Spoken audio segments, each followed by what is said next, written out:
Eu sou uma filha amada do Senhor, vivendo um dia de cada vez, conseguindo identificar as minhas lutas e continuo nesse processo que não tem fim, né? E vocês talvez se sintam incomodados, como o pastor se sentiu, e é para se sentir incomodados mesmo com a minha situação, tá? Mas a gente já vai desenvolver isso na palestra. Então, eu ainda continuo lutando com algumas áreas da minha vida, e graças a Deus por isso, pelo CR, sou muito grata por esse programa, por poder dar nome aos meus pecados, às minhas falhas de caráter. Eu ainda luto com a ansiedade, às vezes ela muda um pouquinho de nome, e atualmente o nome dessa ansiedade se chama controle, deduções, pensamento acelerado, crítica, e recentemente me identifiquei muito com um capítulo que eu li num livro que falava sobre a síndrome do sobrevivente. Obrigado por me ouvirem. E aí vamos nós. Então, gente, tem visitante aqui hoje? Não? Quem está fazendo o grupo de 12 passos esse ano? Aê, beleza. Então, assim, o título, né? A Andressa falou assim, Marlene, fale alguma coisa ali relacionada ao passo 3. Eu não sei quem já está no passo 3. O passo 3 é o passo da entrega. Para que a gente possa entregar alguma coisa, a gente precisa ter alguma coisa para ser entregue, né? E como é que a gente sabe o que a gente deve entregar, o que a gente pode entregar? Eu estou aqui carregada de coisas, né? E o título que eu dei é O que você tem carregado? O que você tem carregado? E eu queria fazer uma pequena dinâmica aí com vocês, pessoas que estão com bolsa, homens que geralmente não carregam bolsa. Queria que vocês pegassem sua carteira de dinheiro, de documentos, homens, tá? Mulheres, bolsa. Eu queria que vocês dessem uma olhadinha, assim, meio que rápido, se vocês estão carregando uma coisa desnecessária. Tá? Vou dar um tempinho para vocês enquanto me ajeito aqui. Uma coisinha que vocês achem desnecessária que estão carregando. Se alguém achar e quiser compartilhar aqui com a gente, me avisar o que você está carregando, o que você achou aí. O pastor até fugiu. Gente, eu vou compartilhar uma coisa que eu achei na minha carteira. Tá certo que a carteira é velha, mas quem usou o cartão de telefone com créditos? Olha, o pessoal entregando a idade. Gente, eu não sei a idade desse cartão, mas ele estava numa divisão da minha carteira que eu pensei assim, bom, se eu achei uma coisa desnecessária na minha carteira, alguém achou aí alguma coisa? O que você achou, Gabriel? Um cartão de banco que ele nem tem mais conta, né? Vai entender, né? Porque você ainda está com ele na carteira. Mas alguém achou alguma coisa na bolsa? Tampinha de garrafa. O quê? Um monte de canetas. É útil, né, irmã? Mas aí, né, não precisava ter um monte, né? Enfim. Então, vocês vejam que interessante, né? A gente guarda coisas que a gente nem repara. E tá certo que é um peso mínimo, né? Um cartão de banco, um cartão telefônico, mas ele não devia estar lá. E aí, olha como é complicado quando a gente carrega coisa que não precisa usar, né? Na hora. Aí, eu fiquei pensando assim,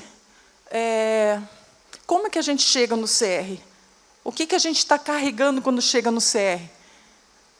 Olha como está complicada a minha situação, né?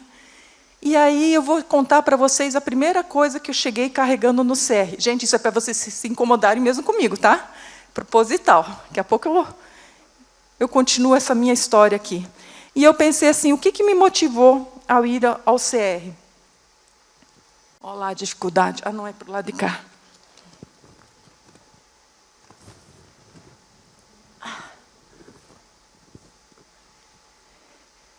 Achei. Aí, quando eu cheguei no CR, eu resolvi entregar isso aqui, ó. É original. Eu tenho minha aliança aqui de casamento, com o nome do meu ex-marido gravado dentro. Muito útil, né? Não é mais útil para a minha vida. E eu vim carregando isso para o meu primeiro período de grupo de CR quando eu fiz em 2015. Eu estava indignada com essa situação. Eu só falava nisso. Eu não sei se vocês já, talvez, que estão fazendo parte de grupos, né, ou vocês foram como eu, só falava nisso. Eu agradeço as minhas companheiras de grupo que me aturaram, falando só na indignação do divórcio, do ex, e de não sei o quê, como é que fez isso comigo, como é que eu fui tola, como é que eu não percebi, como é que não sei o quê. Graças a Deus, gente, isso não me pertence mais. Esse assunto já já está resolvido com Deus e no meu coração. Eu já testemunhei aqui, né, em 2018, inclusive o meu ex-marido casou e faleceu no mesmo ano. Então, essa história não tem mais volta, né? Então, é um ciclo, né? Uma história que se passou na minha vida. E aí, quando a gente começa, pelo começo de alguma coisa que nos moveu a fazer o CR, a gente é desafiado a entregar mais algumas coisas, tá? Mas eu queria falar com vocês, ler um pequeno texto que está no nosso guia de 12 passos, ali do começo, explicando o nosso passo 3, que fala assim: no passo 1, nós acreditamos que existe uma caminhada de restauração diante de nós, quando não queremos que nossas vidas continuem do jeito que estão, e decidimos fazer algo a respeito. Lembram o passo da realidade? Né? Reconheço que tem uma coisa para mudar aqui. Depois passamos a acreditar que o nosso poder superior, Jesus, pode restituir nossa sanidade. Né? E daí, no passo 3, que é o que nós estamos acompanhando agora, não somente reconhecemos Jesus como nosso poder superior, mas decidimos entregar, submeter e render completamente a Ele todas as áreas da nossa vida. Ao nos rendermos a Deus, paramos de fazer o trabalho de Deus e passamos para Ele o controle das nossas vidas. Espera aí, todas as áreas da nossa vida? Não era só o casamento problemático? Não era o estresse pós-divórcio? Como assim todas as áreas? Não, eu só vim tratar isso. Só vim tratar meus traumas de infância, eu só vim tratar o meu filho rebelde, ou a minha adicção. Né? Como assim todas as áreas? As outras tá de boa. Né? Aí, não vamos voltar para o passo da negação. A gente já falou sobre isso. A realidade, reconhecemos. E aqui ele fala para a gente entregar todas as áreas da vida. Aí, o que eu vou entregar agora, será? Eu vou entregar isso aqui. Sabe o que simboliza isso aqui? A minha zona de conforto.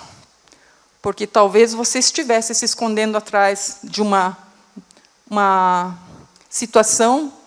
É que eu fui muito pobre, fui criado num lar sem recurso. Por isso que eu gasto tanto hoje em dia, porque hoje em dia eu tenho recurso, eu quero comprar tudo o que eu não tinha. Você se esconde atrás de discursos, de desculpas, né? E você talvez não queira ser tocado em algumas áreas da sua vida. E aí, quando você realmente decide que você vai, sim, mexer na sua história, você sai, se entrega à zona de conforto. A sua zona de conforto. Espero que vocês estejam associando isso às suas vidas, às suas histórias. Ok, então, está meio desconfortável assim, mas estou decidida, né, a continuar com esse processo.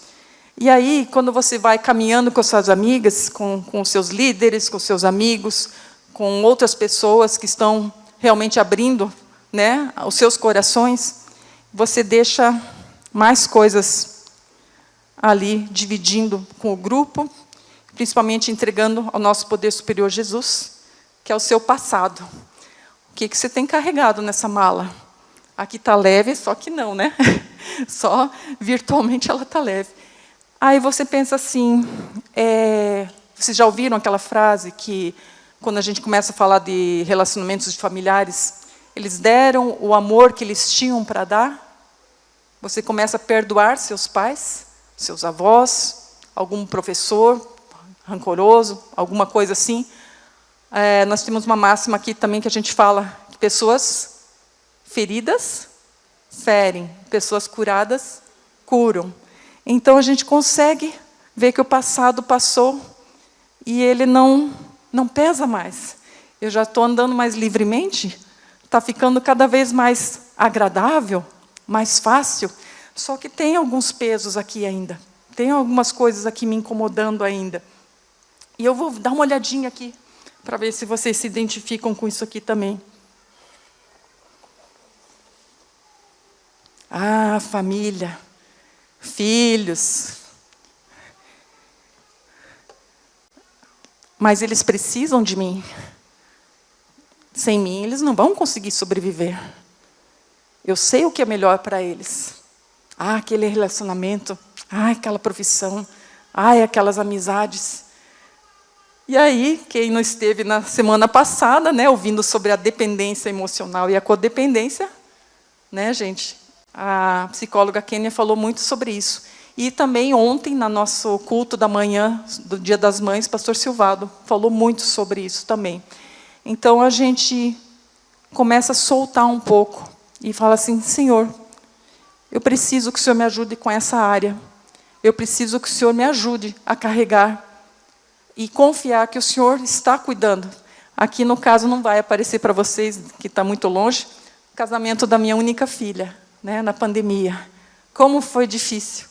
Eu li sobre ninho vazio, estudei, achei, nossa, nem está tão difícil, né? A casa vazia, só que deixou passar um mês. Aí eu estava muito triste. Estava um ninho bem vazio. Aí as pessoas falavam assim, Marli, mas ela não morreu, ela só casou. Então, ela casou, né? Então, é um processo de luto, né? De uma mudança da vida. Vou ver o que eu tenho mais aqui para vocês, para exemplificar. Vamos lá. Estudo, tá? Relacionado a... Vocês conhecem pessoas que fazem uma graduação atrás da outra? Ups, depois eu pego. Uma graduação atrás da outra.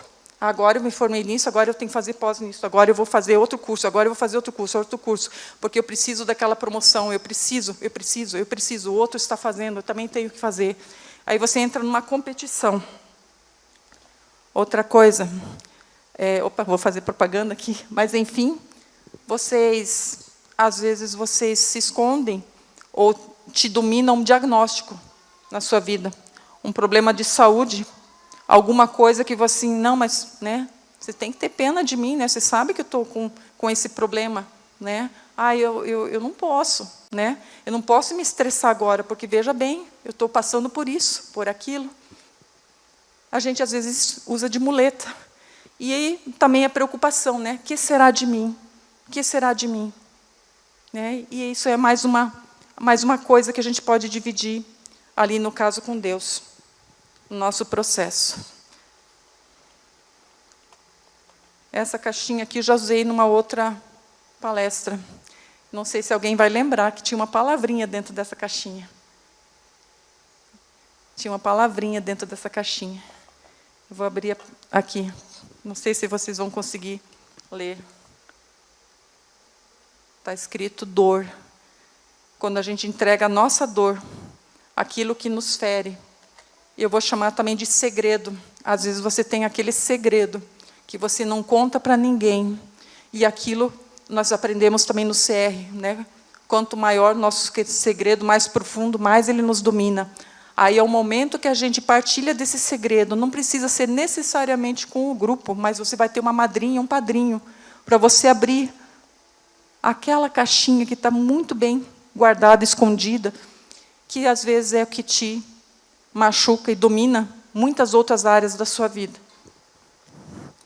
Vamos ver, tem mais uma coisa aqui. Só que ela é mais para daqui a pouquinho.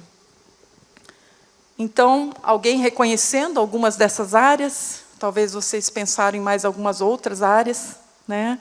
E aí, essa pergunta é o que eu tenho segurado. A primeira é o que eu tenho carregado, e o que eu quero pegar de volta ali, para mim. Tá?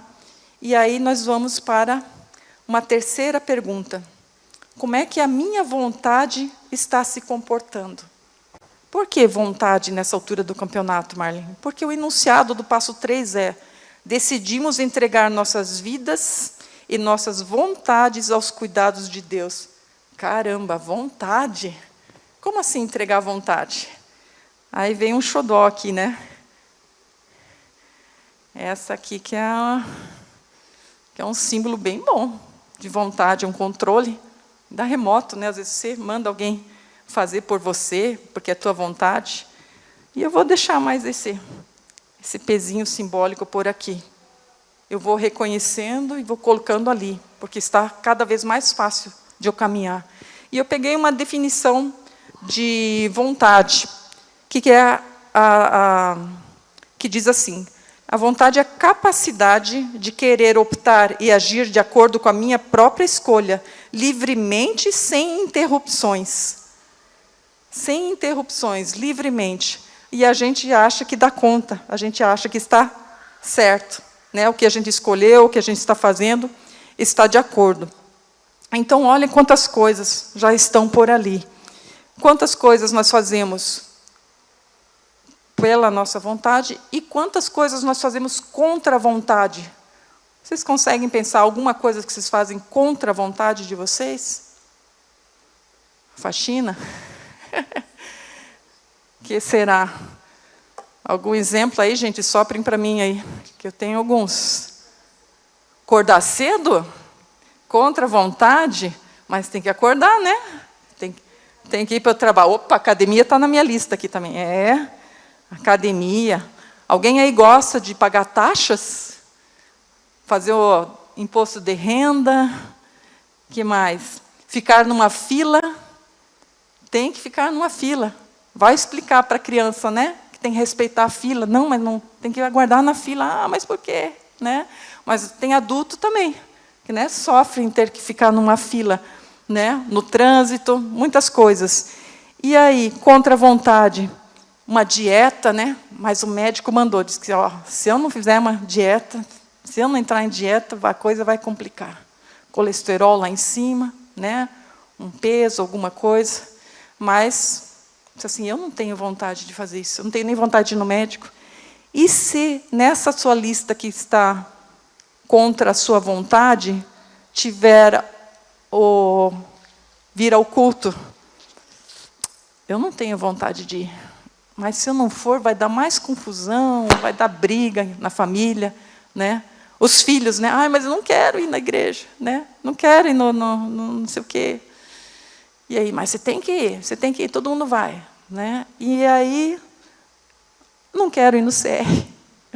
Falaram que era para eu fazer, o pastor falou, o líder do PGM falou, o pastor Dinaldo falou, eu encontro o pessoal ali não sei o quê, fala para fazer o CR, mas eu não quero fazer, né? E, de repente, está aqui, você, ué, não é tão ruim, olha só, né? Eu vim para uma noite de testemunho, olha tudo que a pessoa falou, como é que pode, né? E é o mover do Espírito Santo, né? Não somos nós. Então, pensar assim, o que é que nós fazemos contra a nossa vontade que precisa ser submetida também para Deus, né? Senhor, o Senhor conhece o meu coração, mas domina isso em mim, me ajuda a superar isso. Vocês sabem também que é muito difícil. Dizem que a oração é contra a natureza humana. Como assim você vai parar um tempo e conversar com alguém que você nem vê, né? Que perda de tempo, né? Que coisa, né? Eu vou ficar lá falando. E a oração demanda prática, né? Demanda decisão, né, pastor? O pastor fez uma palestra sobre a oração que eu lembro até hoje. Os tópicos ali, né? O que a gente pode incluir na oração? E a gente precisa olhar mesmo que a nossa natureza é assim, né? Ela é egoísta e ela acha que se eu entregar a minha vontade para Deus, a vontade de Deus vai ser ruim. Alguém pensa assim? Vai dar ruim? Ai, vou entregar a minha vontade. Não, Deus faz do seu jeito. Você assim, ai, né? Não vai ser legal, porque Deus vai fazer isso. Não sei o quê. As pessoas, às vezes, têm a visão distorcida de Deus em função da paternidade terrena. Às vezes, a pessoa só vê Deus como um carrasco, né? Uma pessoa que vai querer o seu mal. E se a vontade de Deus for a mesma que a sua? Você não vai ficar feliz? Né? Pedindo a Ele que faça a sua vontade. A gente sabe que está no caminho certo. E como que a gente pode saber a vontade de Deus? Aí já está numa bolsinha mais próxima aqui, que é um peso necessário, que é o manual do fabricante. O manual do fabricante. E eu marquei alguns textos aqui que a gente vai conhecer a vontade de Deus orando e principalmente pela palavra. A palavra já diz, palavra de Deus. O que Deus fala para nós. E tem um versículo muito conhecido, que está lá em Romanos 12, 2, que fala assim: não vivam como vivem as pessoas deste mundo, mas deixem que Deus os transforme por meio de uma completa mudança de mente, da mente de vocês. Assim vocês conhecerão a vontade de Deus, isto é, aquilo que é bom, perfeito e agradável a Ele. Em outra versão é aquele famoso, né? Não vos conformeis com este mundo, mas transformai-vos pela renovação da vossa mente. E descobrireis a vontade de Deus, né? Que é boa, perfeita e agradável. Uau! Cadê aquele Deus tirano e carrasco? Se aqui diz que nós precisamos transformar a nossa mente, a gente precisa entregar isso para Ele, descobrir a vontade. Quem aí gostaria de saber qual é a vontade boa e perfeita e agradável? Acho que todos nós, né?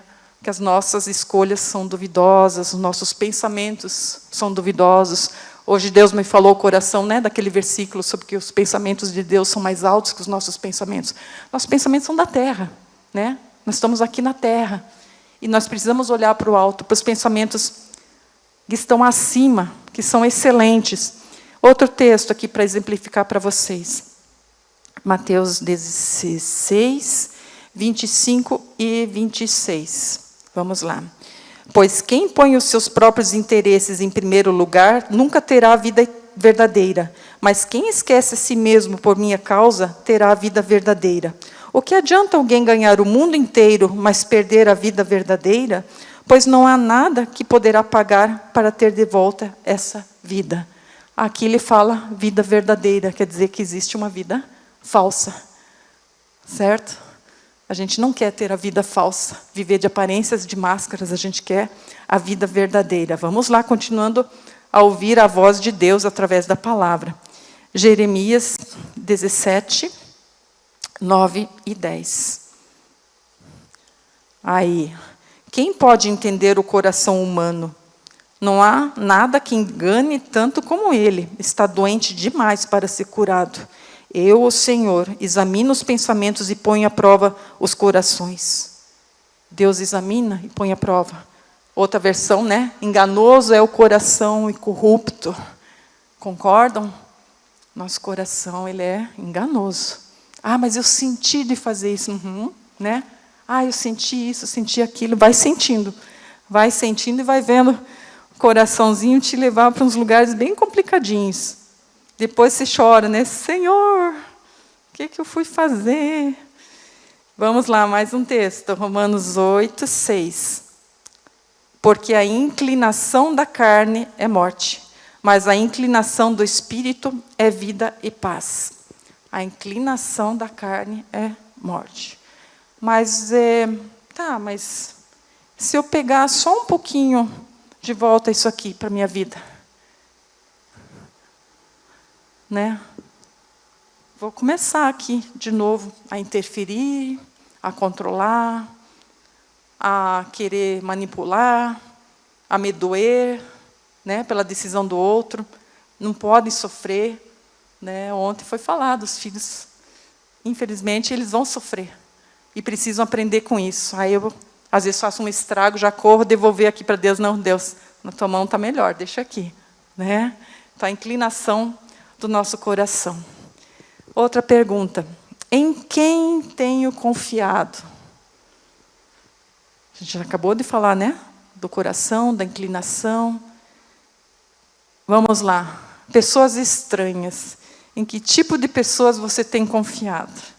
Estava lendo uma meditação e falava bem sobre isso. Sabe aquele restaurante que o cozinheiro fez a comida e você foi lá almoçar? Você tem certeza que ele lavou a mão? E não caiu alguma coisinha no chão lá e ele pôs de volta no prato? Você confia nessa pessoa? Que ela cozinhou, né? Restaurante bom, uma comida cara. O motorista do ônibus que você pegou, né? Vai fazer tudo certinho? Você vai chegar no seu destino? piloto do avião, que mais?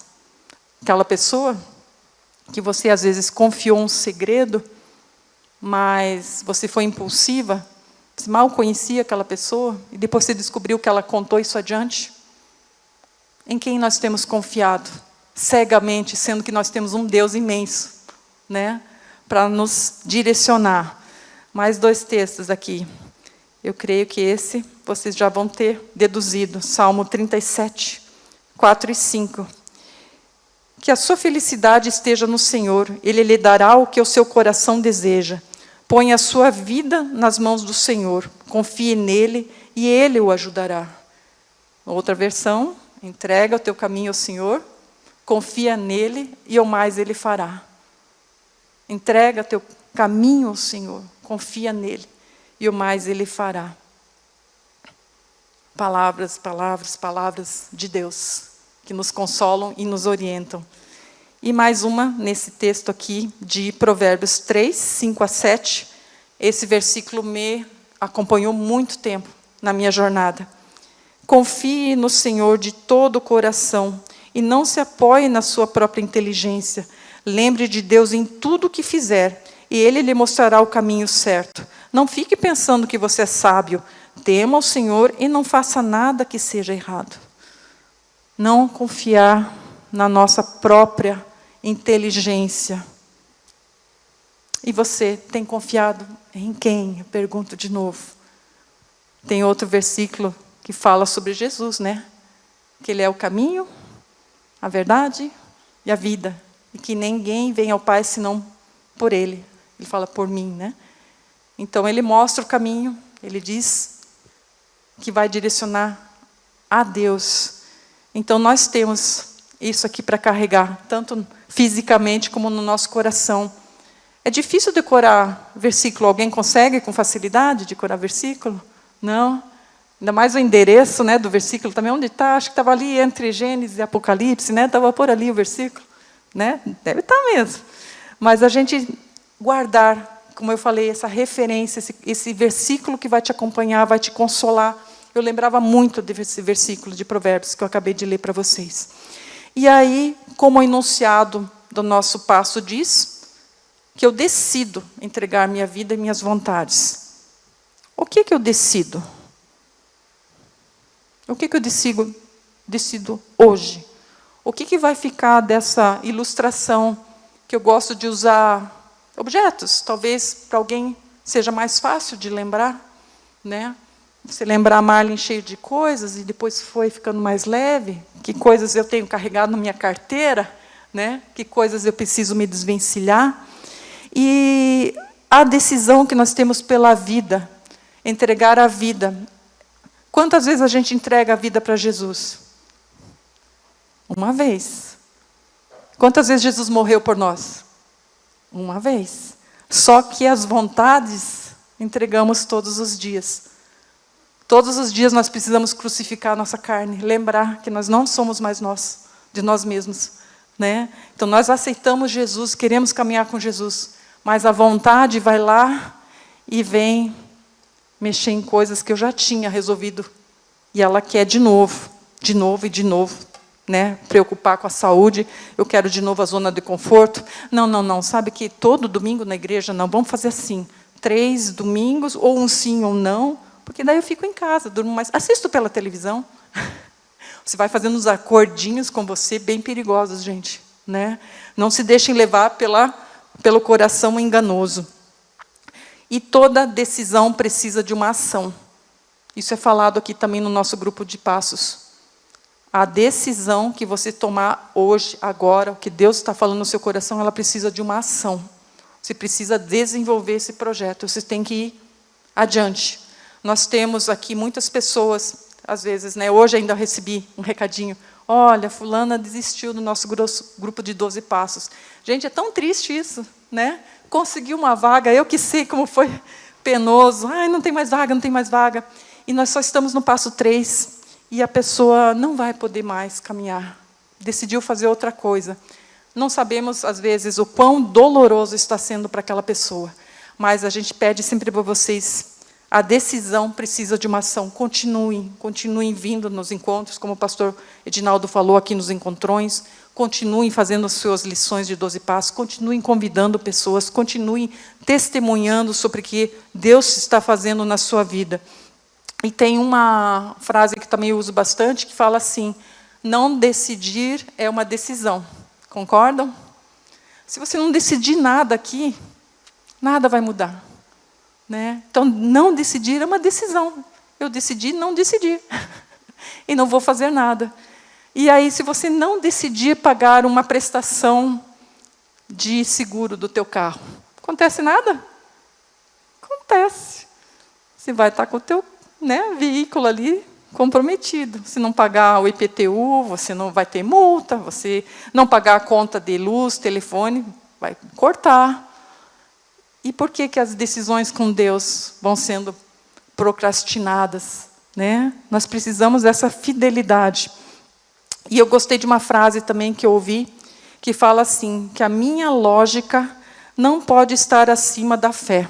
Tem mais coisa aqui, sim, gente, que eu luto com deduções, eu luto com vontade de resolver problemas. Tá? Então, eu deixei de um jeito fácil aqui que eu posso voltar no meu cubo. Enfim. Olha lá a manipulação.